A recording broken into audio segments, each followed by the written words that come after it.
خبر شامل کرتے ہیں اسلام آباد سے۔ سابق صدر پاکستان اور پیپلز پارٹی کے شریک چیئرمین آصف علی زرداری متحدہ عرب امارات UAE کے شہر دبئی چلے گئے۔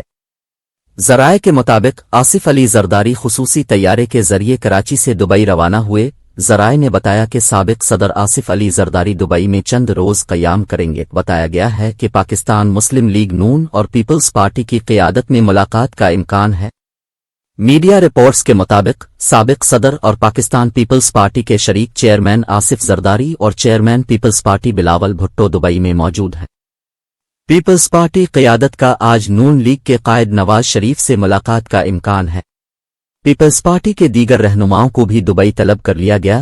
ذرائع کا کہنا ہے کہ ملکی سیاست اور آئندہ لائحہ عمل سے متعلق بڑا فیصلہ ہونے کا امکان ہے۔